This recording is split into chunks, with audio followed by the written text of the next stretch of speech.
고린도후서 2장 16절부터 17절 말씀 우리가 함께 생각할 때에 사도 바울이 초대교회 성도들에게 주는 권면, 그런데 이 권면은 성령께서 지금 마지막 세대를 살아가고 있는 우리들에게 주는 동일한 권면이기도 합니다. 신앙생활하는 성도들에게 있어서 중요한 신앙의 의미, 본질이 무엇인가 하는 것을 잘 알아야 할 텐데, 교회 다니면서 제일 많이 들었던 단어가 뭐냐면 예수님, 하나님, 성령님이에요. 이건 호칭이고 그 호칭이 갖고 있는 의미는 매우 풍성해요. 먼저 하나님이라고 할 때 하나님은 인격적인 분이다 하는 것으로부터 출발해야 돼요. 그 하나님을 막연한 신으로 이해하면 기독교 신앙이 세상에 있는 타 종교와 다를 바가 하나도 없어요. 이 세상의 모든 신은 인격적이지 않습니다. 비인격적이에요. 비인격적이라는 말을 다른 말로 말하면 생각이 없고요, 말도 못하고요, 듣지도 못합니다. 근데 인간은 우매해서 자기가 만든 신, 그 신이 들을 수 있다고 생각하고 말할 수 있다고 생각하고 생각할 수 있다고 생각해요. 전혀 그렇지 않아요. 이 세상에 있는 모든 신들은 비인격적이에요. 따라합니다. 이 세상에 모든 신은 뭐라고요? 비인격적이다 라는 거예요. 그런데 하나님이라고 호칭하는 기독교인들이 믿는 하나님은 온 우주 만물의 창조주이시고 통치자이시고 지금도 살아계셔서 역사하시는 분인데, 그 분을 인격적이다라고 이야기합니다. 그래서 이 인격적이다라는 것 안에는 교제할 수 있다라는 의미가 담겨져 있어요. 우리가 그분께 기도라는 행위를 통해서 그분과 영적으로 교제해요. 또 하나님이 계시하신 말씀을 통해서 우리는 그분의 말씀을 성령의 감동으로 들어요. 그리고 그 하나님은 우리를 이 세상 무엇보다도 가장 귀하게 존귀하게 여겨주시고 우리의 마음과 생각과 뜻을 다 감찰하세요. 아신다 이런 뜻이에요. 그래서 하나님, 우리가 예수 믿고 교회 다니면서 그냥 늘 하는 말 하나님 할 때 막연한 하나님이 아니에요. 그분은 지금도 살아계셔서 역사하시고 온 우주 만물을 통치하신 분이에요. 그걸 믿어야 돼요. 그런데 잘 안 믿어지는 게 뭐냐면 우리가 생각하고 있는 생각의 수준대로 하나님을 생각하는 거예요. 예를 들면 하나님, 왜 저 악한 사람들 가만 놔두세요? 왜 저렇게 하나님을 믿지 않는 사람들을 그대로 그냥 두세요? 그건 자기 수준이거든요. 자기가 이해하고 있는 관점이거든요. 하나님은 창조부터 시작해서 다시 오실 때까지 이 세상을 운영하시는 방법이 하나님 일방적이에요. 하나님이 창조하신 분이니까 그 창조의 목적대로 이끌어 가시는 분이세요. 그래서 교회 다니는 사람들이 막연하게 하나님 이렇게 할 때, 어려운 일 있을 때 도와달라고 하는 거 부르실 때 호칭으로 하나님 부를 수 있어요. 그러나 그 부른 하나님 안에 뭘 알아야 되냐면 그 하나님은 나를 인격적으로 대하신다 하는 것을 믿어야 돼요. 따라하세요. 내가 믿는 살아계신 하나님은 어떤 분이라고요? 인격적인 분이다. 이걸 절대 놓치지 말아야 돼요. 그 다음에 두 번째, 교회 다니면서 또 제일 많이 듣는 단어가 예수님이에요. 그래서 저쪽 서양 사람들은 어떤 좋은 일이 있을 때도 오 마이 갓 그러거나 또 좋지 않은 일이 있을 때 지저스 크라이스트 이렇게 하면서 욕같이 비슷하게 하는 그런 하나님과 예수님을 부르는 호칭이 있어요. 근데 성경에서 예수님은 분명히 예수가 누군지를 설명해요. 예수 이 말은 이 세상의 모든 죄인을 구원하러 오신 분 이렇게 해요. 따라합니다. 예수는 누구라고요? 이 세상의 모든 죄인을 구원하러 오신 분. 그 다음에 예수 다음에 뭐가 있어요? 그리스도가 있잖아요. 그리스도. 뭐라고요? 그리스도. 그리스도는 세 가지의 직분이 있어요. 몇 가지? 세 가지. 첫째, 그리스도는 왕이시다. 뭐라고요? 그리스도는 왕이시다. 다시 시작. 그리스도는 왕이시다. 그래서 여러분 그 성탄절 즈음 가면 우리가 베토벤 교향곡 9번 합창 거기 보면 킹 오브 킹, 킹 오브 킹, 왕 중의 왕이다. 예수님은 이 세상의 모든 통치자들 위에서 통치하시는 하나님의 아들이신 분이다. 왕이시다. 그리스도는 왕이다. 따라합니다. 그리스도는 왕이시다. 그 다음에 두 번째, 그리스도는 제사장이다. 뭐라고요? 제사장이다. 제사장. 제사장은 뭐냐면 하나님과 죄 많은 백성 사이에 중재하는 역할을 하는 거예요. 그래서 백성들의 죄를 용서해주는 대속의 의미를 갖고 있어요. 자기가 십자가에 대신 죽으심으로 우리 모든 인간의 죄를 대속하셨다. 그래서 그분은 제사장이다 라는 겁니다. 그러면서 더 놀라운 것은 예수님만이 제사장이 아니라 예수님을 믿는 모든 성도들을 제사장이라고 했어요. 그래서 사도 베드로가 베드로전서 2장 9절에 너희는 뭐예요? 왕 같은 제사장들이요. 그래서 예수님이 왕, 그 다음에 예수님이 뭐예요? 제사장. 그러니까 우리도 뭐예요? 왕. 내가 왕이야. 그리고 내가 뭐예요? 제사장. 그 다음에 세 번째, 예수 그리스도의 그리스도라는 말의 세 가지의 직분 중에 마지막 선지자다라고 이야기해요. 선지자. 뭐라고요? 선지자. 예수님은 선지자다. 그 말은 뭐 말하냐면 하나님의 말씀, 하나님의 뜻, 하나님의 계획, 하나님의 의도, 하나님의 목적을 먼저 아시는 분이다. 그래서 하나님의 생각과 예수님의 생각은 같은 거예요. 그래서 요한복음에 내가 하나님 안에, 하나님이 내 안에, 그리고 내가 너희 안에, 너희가 내 안에, 이 말을 제일 많이 써요. 엔토 크리스토. 예수님 안에, 우리가 누구 안에 있냐면 예수님 안에 있는 거예요. 그래서 예수님 안에 있는 성도들은 예수님이 선지자시기 때문에 선지자이신 예수님이 전부 다 하나님의 말씀, 하나님의 뜻과 계획과 목적을 여기다 다 기록하셨어요.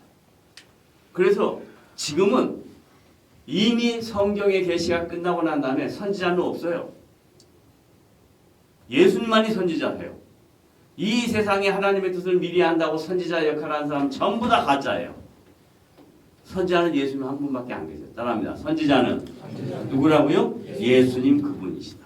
그러면 우리는 이미 선지하신 미리 하나님의 뜻을 알고 있는 계시의 말씀을 잘 배우는 게 우리가 해야 할 일이에요. 그러면 이 계시의 말씀을 이제 어떻게 예수님과 하나님이 데살로니가 교회 성도들에게 가르쳤냐면 오늘 본문을 보면 이렇게 가르쳤어요. 자, 우리 주 예수 그리스도와 우리를 사랑하시는 영원한 위로와 좋은 소망을 은혜로 주신 하나님 우리 아버지께서 굉장히 복잡. 이렇게도 풀고 저렇게도 풀었어요. 이걸 도표로 만들었어요. 자, 도표를 살펴보겠습니다. 자, 예수 그리스도를 뭐라 그랬다고요? 주 그랬어요. 주. 여기서 주라는 말은 온 우주 만물의 주인이시다 이런 뜻이에요. 온 우주 만물의 주인이시다. 그래서 예수님이 예수 그리스도라고 표현된 이 단어를 자기 자신을 뭐라고 하냐면 나는 온 우주 만물의 주인이다. 온 우주 만물의 통치자다. 이렇게 얘기하는 거예요. 그 다음에 하나님은 어떤 분이신가? 하나님은 첫째 뭐라고요? 성도를 사랑하시는 나를 사랑하시는 그렇지. 이제는 다 알아. 어떻게 해요? 나를 사랑하시는 하나님은 누구냐? 그러면요. 여러분 누가 묻잖아요. 하나님 누구야? 이렇게 물으면 나를 사랑하시는 분이야. 이렇게 답하면 돼요. 하나님이 누구냐고요? 나를 사랑하시는 분. 그 다음 두 번째.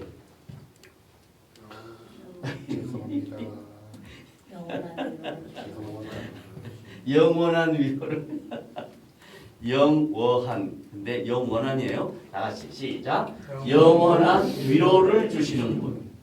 자, 여러분 인생을 살면서 누구에게 위로를 받습니까? 자, 가장 사랑하는 나의 배필, 나의 자식, 누구에게 위로를 받습니까? 친구? 전부 다 한정적이에요. 제가 요즘 가장 많이 위로받는 건 뭘까요? 선주. 그렇죠. 근데 그 선주도 매번 위로 주는 게 아니에요. 잠시 카톡 속에서 보는 잠깐의 위로죠. 우리에게 진정한 위로는 누구다? 하나님이시다. 하나님이 나를 가장 잘 아세요. 왜 우리를 위로해 주시냐? 가장 잘 아니까. 뭘? 우리의 수준과 형편과 처지를 따라하세요. 하나님은 나의 뭐? 수준, 형편, 처지를 가장 잘 아십니다. 가장 잘 아십니다. 우리 수준, 이걸 나쁜 말로 표현하면 좀 듣기 싫은 말로 말하면 뭐라 그래? 꼬라지라. 네 꼬라지를 주님이 가장 잘 아세요. 자, 그 다음에 세 번째. 하나님 어떤 분이라고요? 좋은 소망을 뭘로? 은혜로 주신 분. 은혜를 받지 않은 사람은 진정한 소망이 없어요. 막연한 소망은 있어요. 세상 살면서. 난 이렇게 됐으면 좋겠어. 언제까지 이렇게 될 거야. 기대예요. 기대와 소망은 달라요. 소망은 뭐냐면 분명히 이루어지는 거예요. 따라합니다. 소망은 분명히 이루어지는 거다. 근데 뭔 소망이야? 좋은 소망. 그 좋은 소망은 뭐냐면 우리가 주님 나라에 들어가는 거룩한 백성이 되었다는 거예요. 주님 만날 영광스러운 사람이 됐다는 거예요. 언젠가는 우리의 인생을 마감하고 나면 주님 나라에 입성한다는 거예요. 주님 나라에서 영원토록 산다는 거예요. 그 좋은 소망을 뭘로 줬다고요? 은혜로 주셨어요. 머리로 이성으로 깨달은 게 아니라 하나님이 선물로 주신 거예요. 좋은 소망을 뭘로 주셨다? 은혜로 주셨다. 따라합니다. 하나님은 나에게 좋은 소망을 선물로 주셨다. 예. 자, 그 다음에 이제 마지막 교회 와서 제일 많이 듣는 말 중에 하나님, 예수님, 그 다음에 세 번째 뭐예요? 성령님. 이 성령님에서 신앙생활하는 많은 사람들이 오해, 곡해, 갈등, 잘못된 길을 가고 있어요. 잘 보세요. 성령은 인격적인 분이라는 거 잊지 마세요. 왜냐하면 성령이 하나님이니까. 그런데 자꾸 성령을 어떻게 생각하냐면 자기가 신앙생활하는 성도 한 사람으로서 성령을 막 부리려고 해요. 자기가 주인이 되는 거예요. 그래가지고 성령 하나님을 자기가 마음대로 부리려고 해요. 그거 아니에요. 성령 하나님은 인격적인 하나님이면서 우리에게 뭘 요구하시냐면 성령 안에 사는 사람은 시야가 자기에게 머물러 있지 않아요. 성령 하나님을 의지해가는 성도는 시야가 관점이 인생의 목적이 자기에게 머물러 있잖아요. 어떻게 머물러 있냐? 하나님의 영광과 이웃에게 머물러 있는 거예요. 자기가 잘 되기 위해서 마음껏 살아가는 건 세상 사람들의 일이에요. 예수를 믿고 하나님의 자녀가 되어서 성령의 통치를 받는 사람은 첫 번째 하나님의 영광을 위하여 산다.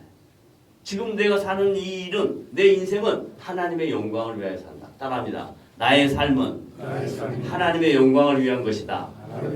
그 다음에 두 번째 나의 삶은 누구를 위한 것이다? 이웃을 위한 것이다.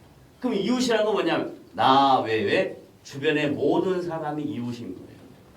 그러니까 기독교인은 이 세상에 살면서 주변의 이웃들과 잘 어우러서 살아야 할 책임이 있어요. 근데 한국 교회는 어떻게 된 것인지 교회 안에만 들어오면 다 세상 사람들은 지옥 가야 될 사람이고 나쁜 사람이에요. 그럼 자기들끼리만 해요. 자기들끼리만. 그럼 맨날 교회 안에서 지지고 볶고 싸우고 맨날 그래요. 이건 신앙생활하는 모습이 아니에요. 진짜 신앙인은 성령 안에서 하나님의 영광과 이웃을 생각하면서 내가 저들을 위하여 어떤 존재로 내가 저들의 삶을 위해서 내가 어떻게 헌신하고 희생할 것인가 이걸 생각하는 거예요. 그래서 성령 하나님은 어떻게 한다고요? 성도를 뭐하고요? 위로하신대요. 위로하신대. 그래서 성령의 의미 안에 뭐가 있냐면 카운셀링이라는 말이 있어요. 카운셀링. 카운셀링이 뭐예요? 상담. 최고의 상담자예요. 성령이 누구냐? 최고의 상담자예요. 그러니까 성령님께 여쭤보세요. 목사님께 여쭤보지 말고. 목사님은 한정적이야. 목사님은 제한적이에요. 그러나 성령님은 무한하신 분이에요. 성령님은 영원한 분이에요. 그러니까 그분에게 묻는 거예요. 성령님 어떻게 할까요? 묻는 겁니다. 자, 그 다음에 성령님께서 하신 일이 뭐라고요? 모든 뭐예요? 선한 일. 선한 일이 뭘까? 우리 동양 사람은요, 선 그러면 자꾸 유교적 개념을 생각해요. 착한 거, 좋은 거. 아니요. 여기서 말한 선한 일은 하나님이 기뻐하시는 거. 성령이 요구하시는 거 뭐냐면 하나님이 기뻐하시는 거. 그러니까 여러분 자꾸 이런 말을 해야 돼요. 하나님 뭘 기뻐하실까? 지금 하나님 나에게 요구하는 게 뭘까? 하나님이 기뻐하시는 일에 내가 헌신해야 될 텐데 이렇게 해야 돼요. 하나님이 기뻐하시는 일을 위해서 사는 거. 그 다음에 선한 뭐예요?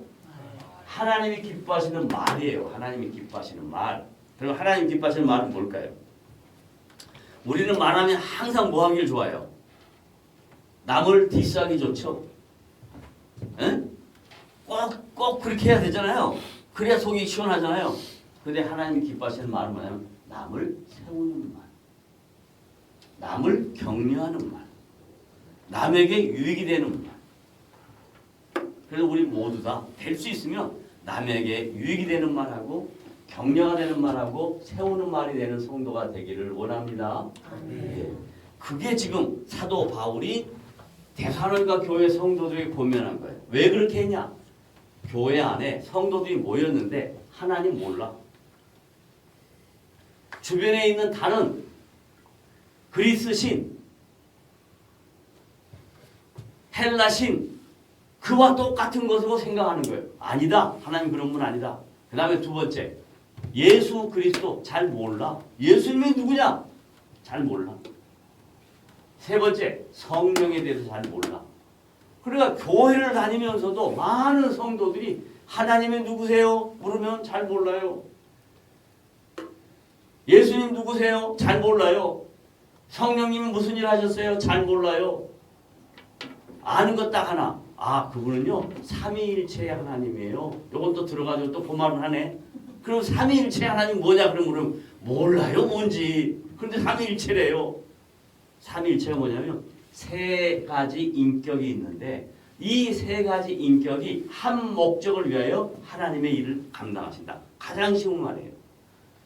세 인격이 있는데 이 세 인격이 하나로 뭉쳐서 하나님의 일을 하신다. 다 인격체예요. 인격체. 하나님 인격체, 예수님 인격체, 성령님 인격체. 근데 이것을 뭐 이상한 예화로 설명을 하는데 그것 다 이해가 안 돼요. 아무리 이해해보려고 해도 이해가 안 돼요. 삼위일체는 믿어지는 겁니다. 따라합니다. 삼위일체는 이해하는 것이 아니라 믿어지는 것이다. 나는 믿어지는 거야. 그건 믿는 거야. 나는 인격적인 하나님을 믿는다. 나는 인격적인 예수님을 믿는다. 나는 인격적인 성령님을 믿는다. 그래서 그 믿음으로 데살로니가 교회 성도들이 1세기 신앙생활할 때 낙심하고 좌절하고 고통스러울 때 하나님이 격려하는 거예요. 지금 우리 마지막 시대를 사는 성도들에게 하나님이 격려하시는 거예요. 나를 분명하게 알아라. 삼위일체의 하나님의 하나님 되심을 정확하게 알아라. 그래야만 신앙생활을 제대로 할 수 있다. 라고 권면하는 겁니다. 자, 그러므로 오늘 말씀을 통해서 성도 여러분 모두 다가 데살로니가 교회 성도들에게 바울이 권면한 것처럼 제가 말씀을 통해서 여러분에게 인격적인 하나님, 인격적인 예수님, 인격적인 성령님에 대하여 권면했는데 이 권면의 말씀을 잘 들으시고 삼위일체 되신 하나님의 통치를 받고 이 세상 살아가면서 한 주간 살아가면서 힘들고 어려운 일이 있을 때도 낙심하거나 좌절하지 말고 주님 바라보고 사는 복된 여러분 되시기를 주님의 이름으로 부탁을 드립니다. 아멘. 기도합시다.